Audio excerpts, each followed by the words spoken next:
Buenas noches a todos. ¿Me pueden confirmar si se escucha bien? Buenas noches, sí, se escucha bien.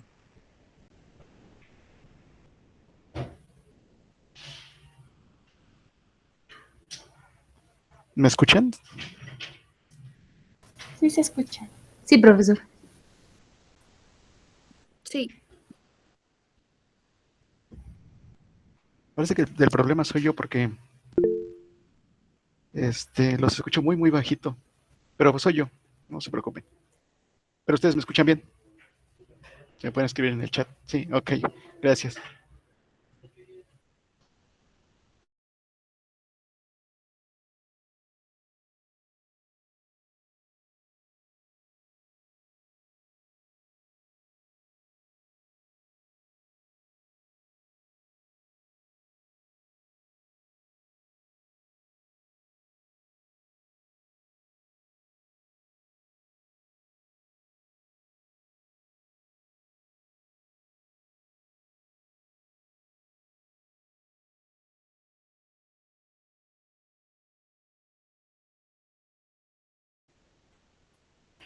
Bueno, nos habíamos quedado con Felipe Calderón.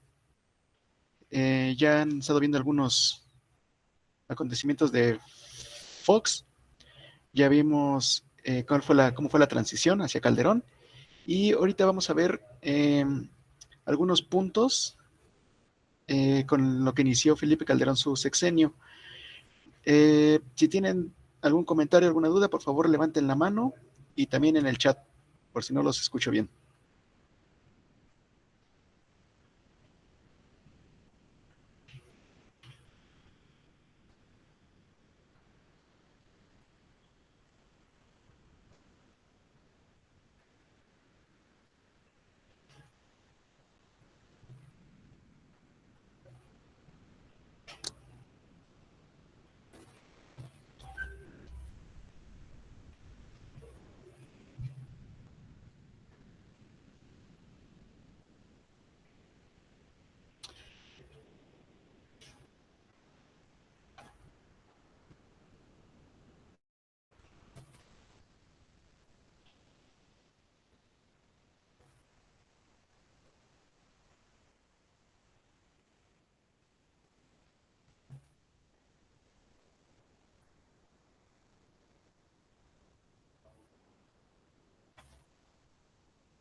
No sé si se alcanza a ver la presentación o más bien se ve la misma pantalla de aquí con ustedes. No, no se ve la presentación.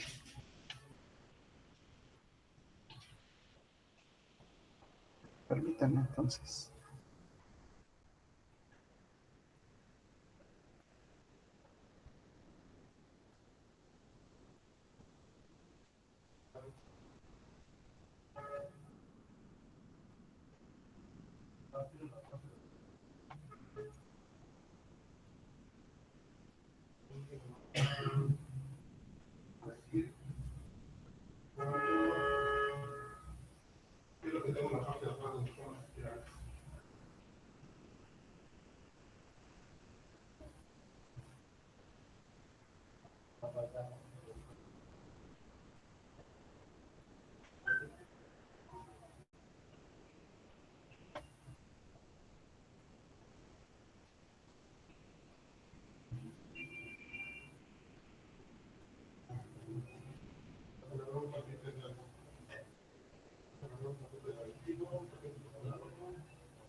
Sí, permítanme, es que estoy luchando aquí con la tecnología.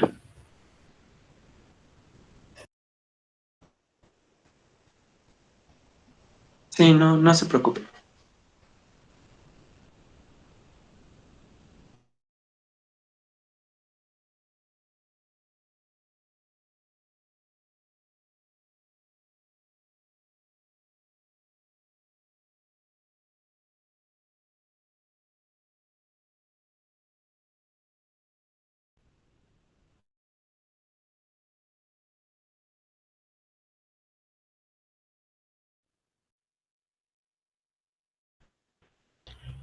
Pero me parece que lo que ustedes están viendo nada más es la pantalla que dice el siglo XXI, ¿no? Así es. Ok, bueno, a ver, permítanme entonces.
Bueno, vamos a hacerlo a la antigüita para que ya comencemos.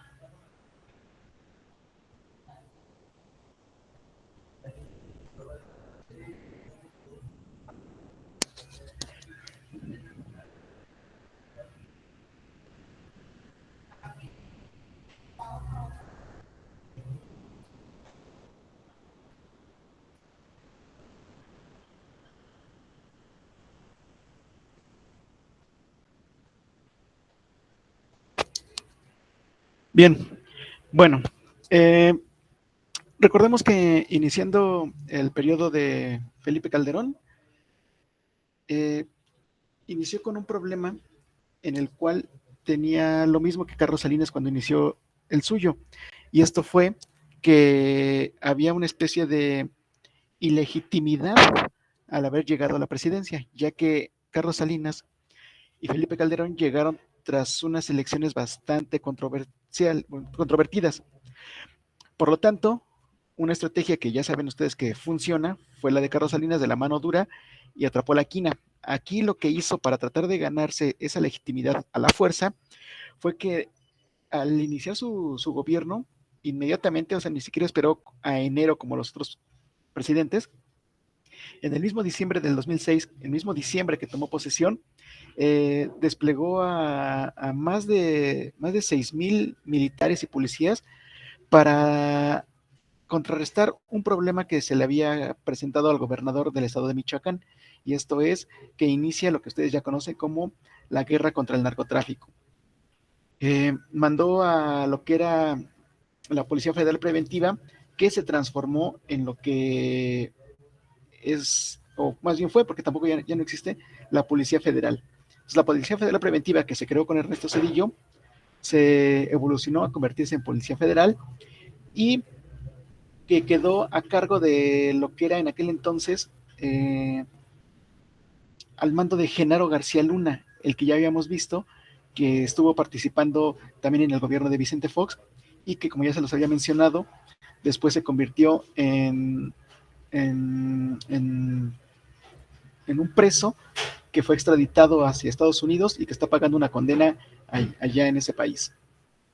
Con este ataque se volvió una situación de mucha violencia, empezando allí en Michoacán, y que después se fue propagando por prácticamente toda la zona del norte y noroeste del país, o sea, lo que fue Michoacán, Jalisco, Sinaloa, Tijuana, bueno, Baja California, y bueno, toda esa zona se volvió bastante conflictiva en ese periodo.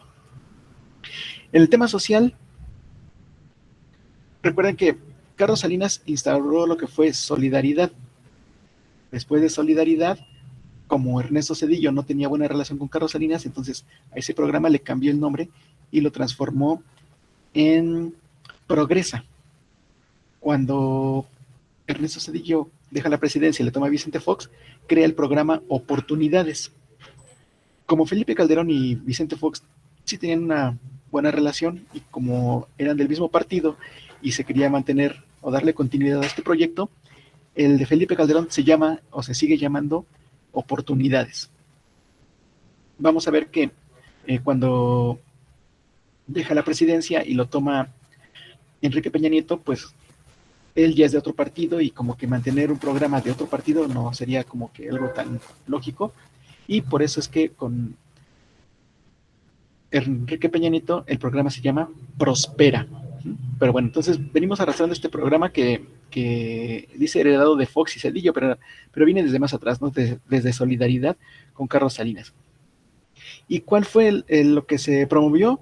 Bueno, el primero, de 70 y más, ahora ya se ha reducido esta edad, pero era el programa para tener a los adultos mayores una pensión en las zonas rurales, o sea, la gente como que con más necesidades, adulta de más de 70 años, pues recibía un ingreso. Ustedes saben que esto ha cambiado, que la edad ha bajado y que ya no es solamente en zonas rurales, sino para todos.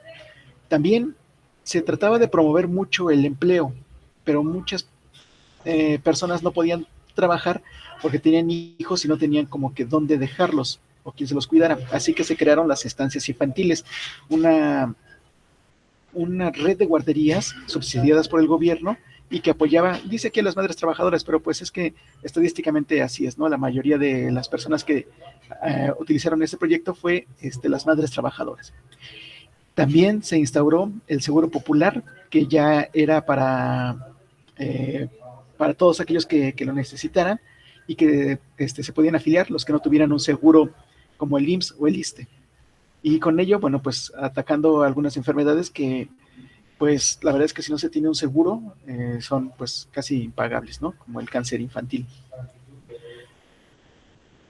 También lo que se vivió en el gobierno de Felipe Calderón, que me parece que pues no, él no tuvo como que este, influencia en esto, fue una crisis financiera global eh, que se dio en el 2010, en el 2008, perdón, y que trajo el problema de inmobiliario, no sé si lo conozcan, pero bueno, la situación fue que, eh,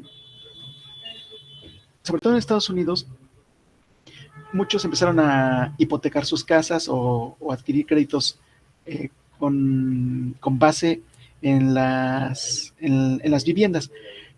Y ese dinero que se tenía como que en inversión, pues se tuvo un muy mal manejo de él, eh, se le dio crédito a gente que no tenía un buen historial crediticio, que dejaron de pagar, algo así como cuando nosotros, no sé si se acuerdan que vimos los tesobonos, que el gobierno dio unos bonos y cuando llegaron a cobrarse, pues ya no teníamos el dinero para pagarlos y nos fuimos a crisis.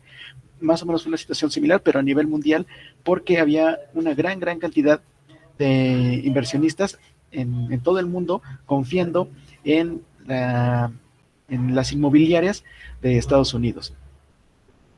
La crisis se dio en el 2008, pero las consecuencias también se fueron dando pues en el 2009 aquí en México.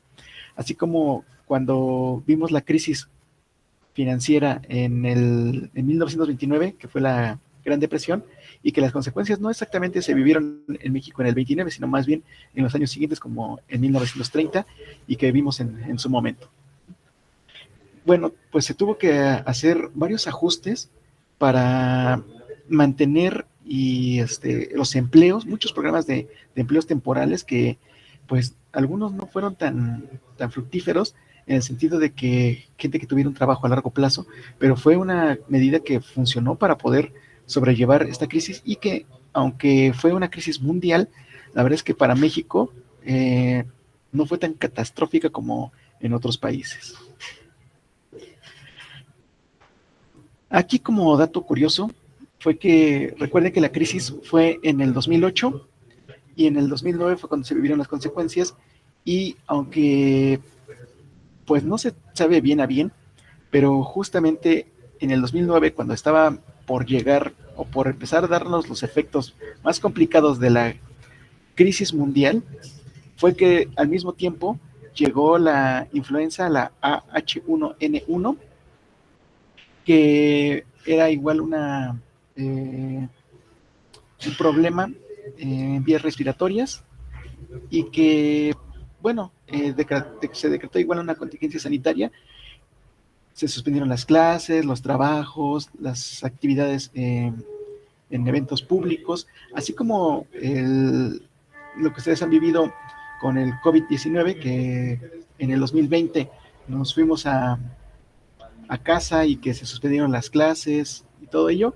Bueno, pues así, pero en realidad solamente fueron como 3 semanas en el 2009 y que pues se comenzó a implementar geles antibacteriales, el uso de cubrebocas y cosas así. Digamos que fue como una pandemia, pero en muy baja escala, ¿no? Yo creo que como un 10% de lo que se vivió. Sin embargo, pues lo que sí se resintió fue pues el tema de que México pues dependía de los ingresos como el del turismo y del comercio y esto se vio afectado. Por otra parte también vimos a mucha gente que ante lo que era una crisis sanitaria, pues muchos entraron en pánico, compras impulsivas y cosas así. Les digo esto, pues ustedes me parece que ya lo vivieron un poco en el 2020, pero pues fue a muy baja escala.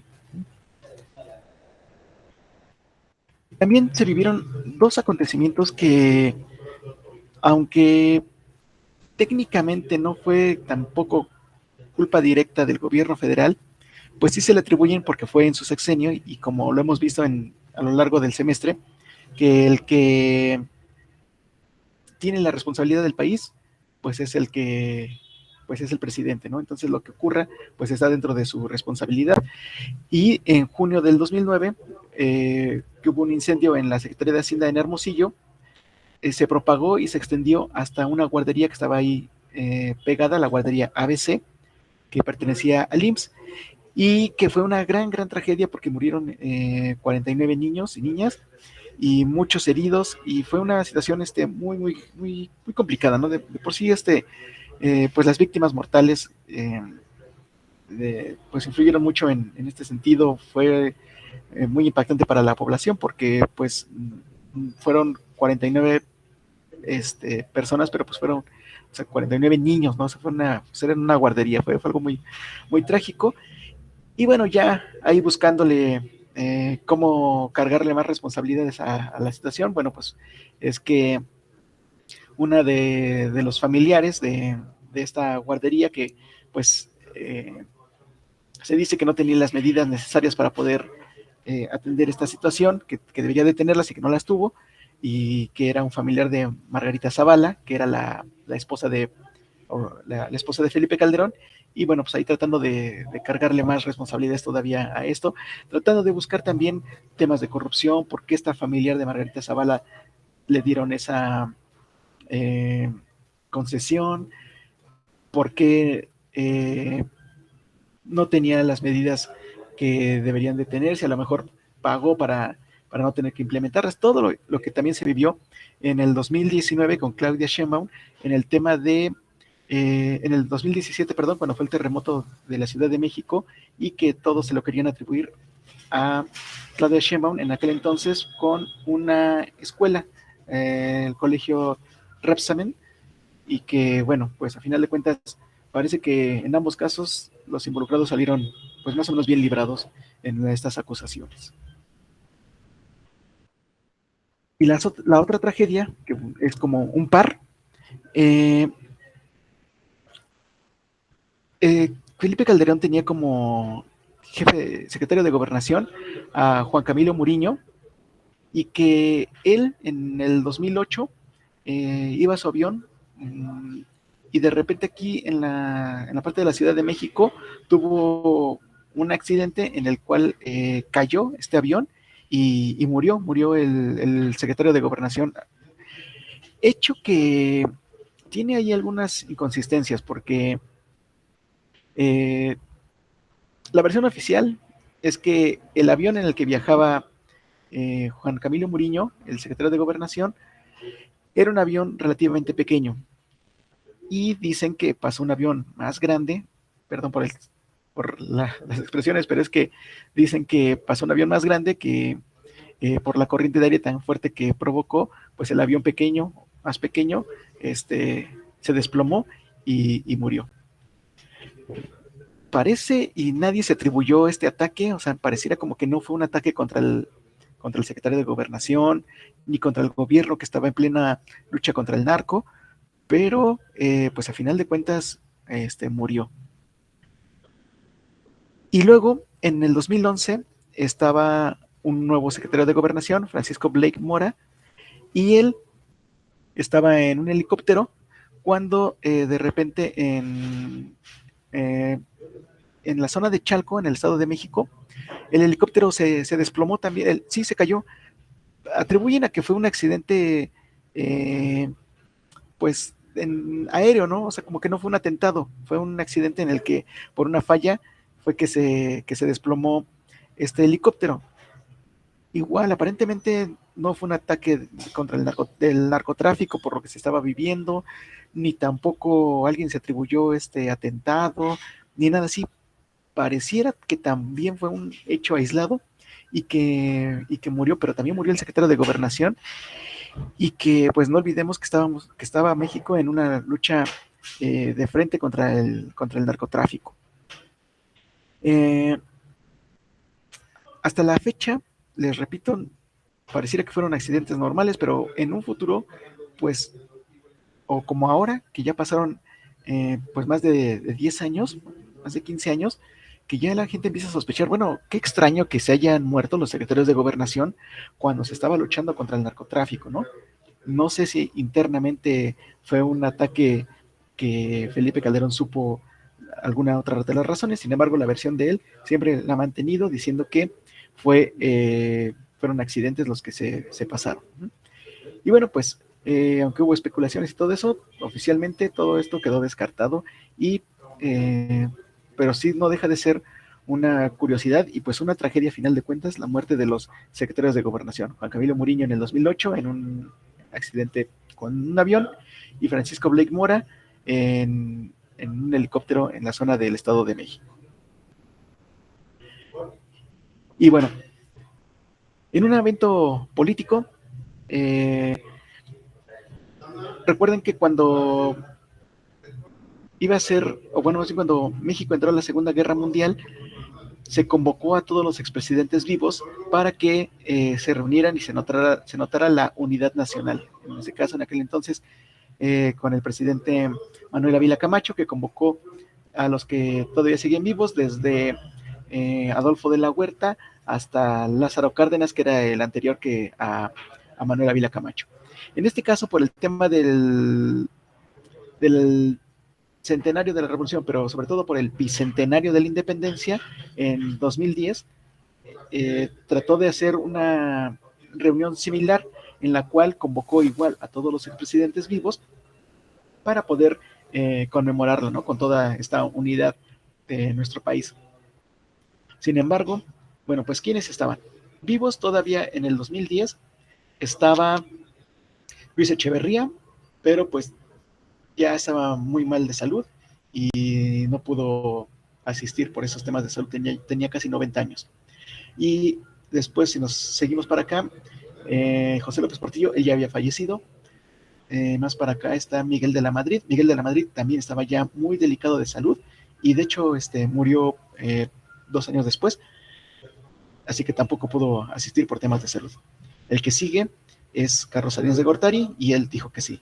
Como Carlos Salinas iba a ir, el siguiente es Ernesto Zedillo, pero pues Ernesto Zedillo y Carlos Salinas, pues o sea, como que no es posible verse, y menos cuando Ernesto Zedillo tanto trató de cargarle y no lo logró. Entonces pues como que ahí se veía algo disminuido Ernesto Zedillo.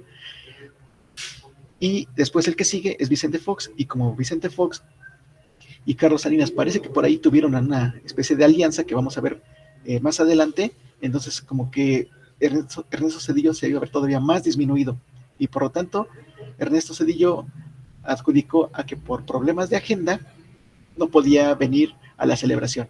Ernesto Zedillo en aquel entonces estaba viviendo en Estados Unidos y eso dijo, que por cuestiones de agenda no podía venir de Estados Unidos a México para esta conmemoración. Y bueno, pues entonces los únicos que participaron en esta celebración como expresidentes vivos fue Carlos Salinas y Vicente Fox.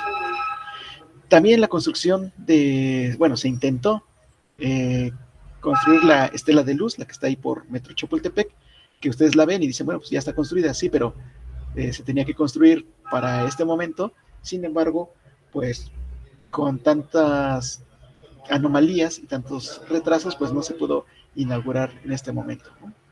Y por eso es que queda como ahí una mancha al gobierno de Calderón, porque costó muchos millones de pesos y que no se pudiera tener a tiempo, y que pareciera que hubo ahí muchos desvíos de fondos. Y bueno, todo esto pues fue lo que queda como ahí, a veces le decían la estela de la corrupción. Al final de cuentas, en el sexenio de Calderón, pues en el tema de la economía, pues le salió más o menos bien, y eso que se tuvo una crisis económica mundial, ¿no? No solo nacional, sino mundial, y aún así me parece que las estrategias económicas que se tuvieron en ese momento salieron bastante bien.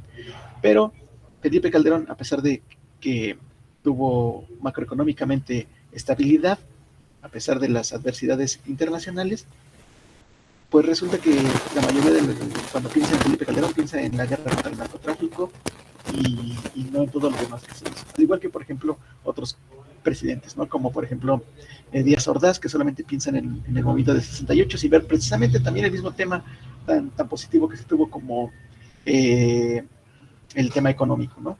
Y así otros más, ¿no? Como Plutarco Elías Calles, que estabilizó igual también el tema económico, pero es conocido como por el maximato, ¿no? Y cosas así. Entonces, para eso es importante esta clase, para no nada más quedarnos con esos puntos, sino que ustedes ya vieron todo lo que han hecho los otros presidentes y que han sido cosas también positivas y negativas para alguno de ellos. Y bien, llegando a este punto, en el 2010 y después en este cierre de sexenio, pues tenemos que ver el otro tema político que se vivió y es el tema de las elecciones del 2012. Como ustedes saben, quien ganó pues fue Enrique Peña Nieto, pero participó Andrés Manuel López Obrador por segunda vez, el mismo caso que se venía siguiendo con Cuauhtémoc Cárdenas. Cuauhtémoc Cárdenas, acuérdense que fue candidato en el 88, después fue candidato en 1994 y luego por tercera vez volvió a ser candidato en el año 2000. Para el 2006 también quería ser candidato a la presidencia, sin embargo, internamente quien optaron por que fuera el candidato sobre todo del PRD, fue Andrés Manuel López Obrador. Para el 2012, después de haber perdido las elecciones en el 2006, vuelve a repetir la estrategia y trata de volver a ser el presidente, y por eso es que en el 2012 vuelve a ser el candidato del PRD. Y por otra parte tenemos a Josefina Vázquez Mota del PAN y a Gabriel Cuadri, que fue el participante del partido Nueva Alianza o PANAL, como algunos lo conocen. La ventaja que tuvo Enrique Peña Nieto es que él fue el gobernador del Estado de México antes de ser presidente y tuvo bastantes reflectores y hubo ahí, y totalmente declarado, no hay secreto en ese tema, que contrató un equipo de marketing para que mientras fuera gobernador se difundiera mucho los logros que se estaban llevando a cabo en el estado, pero prácticamente atribuyéndoselos a Enrique Peña Nieto y al PRI. Esto es algo que no está permitido. O sea, si tú como gobernante tienes logros, es por ti y no por el partido. En este caso, pues lo que se estaba impulsando era al partido para que Enrique Peña Nieto pues tuviera esa difusión. También, por ejemplo, en las telenovelas de aquella época, casualmente las locaciones no eran aquí en la Ciudad de México, las locaciones eran en el Estado de México. Entonces decían, esto ocurrió, no sé, en el Estado de México, y pasaban los puentes que habían construido con el gobierno de Enrique Peña Nieto y así, para darle difusión también ahí mismo, ¿no? Cuando termina, porque aparte el gobierno del Estado de México va desfasado con el de las elecciones federales por un año, así que cuando él terminó su mandato, terminó su mandato y pudo continuar haciendo su propia campaña sin tener que renunciar, porque ya estaba, digamos que, libre de ser el gobernante. Todo esto apoyado por el esquema del PRI, que ya se había entre que modernizado y siguiendo las viejas costumbres, ayudó a que Enrique Peña Nieto quedara despegado. Josefina Vázquez Mota tuvo una situación similar a la que se vivió el PRI en el año 2000. Recuerden que cuando Francisco Labastida fue el candidato, primero tuvo que pasar por un proceso, y cuando llegó a ser el candidato ya estaba bastante dañado por su propio partido. Una situación muy similar se vivió con Josefina Vázquez Mota, porque para elegir al candidato del PAN en el 2012 no fue de manera directa.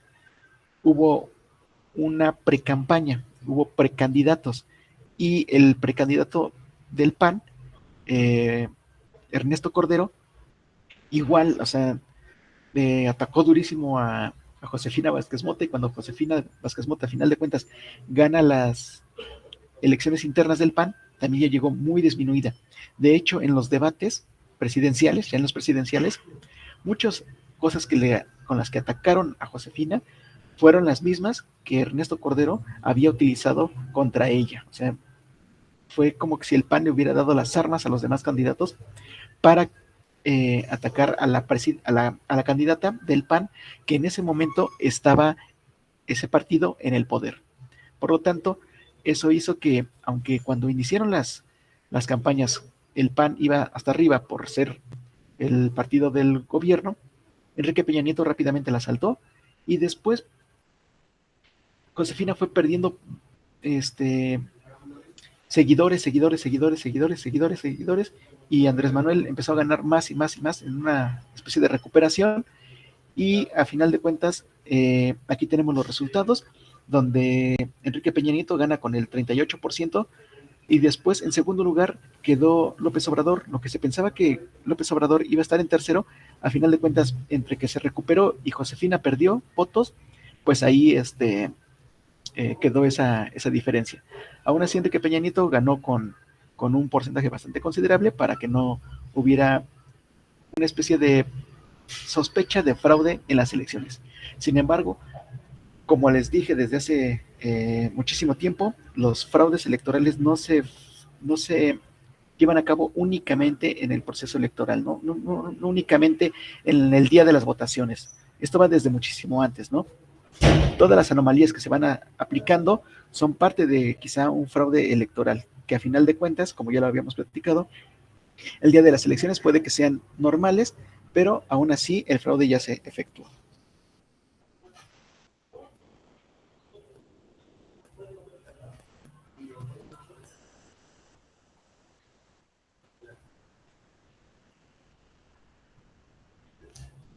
¿Dudas hasta aquí?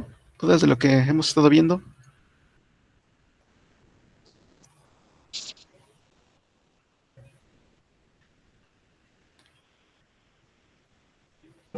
Todo bien. Ok, sí, muchas gracias. Gracias por su comprensión. Por ejemplo, no sé si ustedes vean algún deporte, pero está el fútbol, donde les voy a poner una analogía, porque es un deporte un poco más común, pero donde se lleva a cabo con total cinismo es en el básquetbol. Por ejemplo, si un jugador está a punto de anotar un gol en el fútbol, está a punto de anotar un gol, ya no hay portero y solamente tiene que empujar el balón, y llega un defensa y le comete un foul, evita que sea el gol. La consecuencia es que pueden expulsar a ese defensa, ¿no? Eso fue antideportivo, hubo una falta y todo ello, pero, pero no se suspende el partido. En el básquetbol es un poco más claro, porque de hecho es el foul técnico. Cuando ya están en la parte final, generalmente en el último cuarto, en el básquetbol, para evitar que un equipo pueda hacer su ofensiva, lo que hacen es que antes de que empiece la ofensiva, le dan un golpe, un manotazo, algo lo que sea, para que se marque el foul y vaya directo a la línea de tiro. Va a la línea de tiro y ahí está la posibilidad o de encestar los 2 puntos, uno o ninguno. Eso, o sea, tener estas posibilidades hace que se reduzcan a que haga su ofensiva y meta los 2. Entonces, eso es lo que se llama como el foul técnico. Y lo que hace es que se va a la penalización y eso, pero no se suspende el partido tampoco. Bueno, lo que quiero llegar es que en las elecciones del 2012 hubo bastantes irregularidades, como por ejemplo que les dieron tarjetas con una especie de crédito para cambiarlas, me parece que era en Soriana, no me acuerdo muy bien la tienda, pero era como una tarjeta de estas tiendas departamentales, y si tú votabas por Peña Nieto te la daban, ¿no? Si tú asegurabas que ibas a hacer eso, pues te la daban. Algunos tenían que ir y marcar la boleta y tomarle una fotografía para demostrar que habían votado por el PRI, para tener algunos beneficios y cosas así.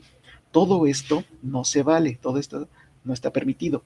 Y hubo muchas impugnaciones, muchos intentos de decir que había existido anomalías y que se había hecho trampa en esas elecciones. Lo que el tribunal determinó es que efectivamente hubo actos ilegales, sin embargo, no daban pie a que se anularan las elecciones. Por lo tanto, pues es como jugar con esa trampa, ¿no? Es como el futbolista o como el basquetbolista que hacen faules técnicos, donde al final de cuentas, cuando ganan, pues pueden pagar esas multas porque pues van a tener los recursos para ello. Entonces, por eso es que les comento que los fraudes electorales no se llevan a cabo únicamente en el día de las elecciones. Desde mucho antes, uno puede estar haciendo puras cosas ilegales, pero que a final de cuentas juegan y se aprovechan de que no van a anular las elecciones por estos casos. Para que tengan cuidado con estos puntos. Cuando les digan, es que hubo un fraude porque hicieron esto, sí, sí hubo una ilegalidad, pero no anulan las elecciones, ¿no? Sí, fue tramposo y sí, el gobierno y el Instituto Electoral pues debería de hacer algo, ¿no? Algunas medidas quizá más severas para evitar que pasen estas cosas. Bien, ¿dudas hasta aquí?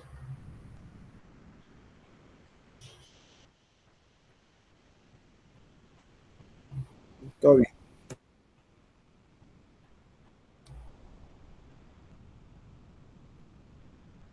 Ok, muy bien. Bueno, pues estamos ya prácticamente en el cierre del semestre. Me parece que esta es la última semana de clases que vamos a tener, así que les recomiendo que pues vayan revisando sus notas para sus evaluación, que me parece que es el día viernes. ¿No? Entonces, si no hay más dudas ni comentarios, entonces nos vemos en la siguiente clase. Muchas gracias. Gracias por la paciencia. Muchas gracias.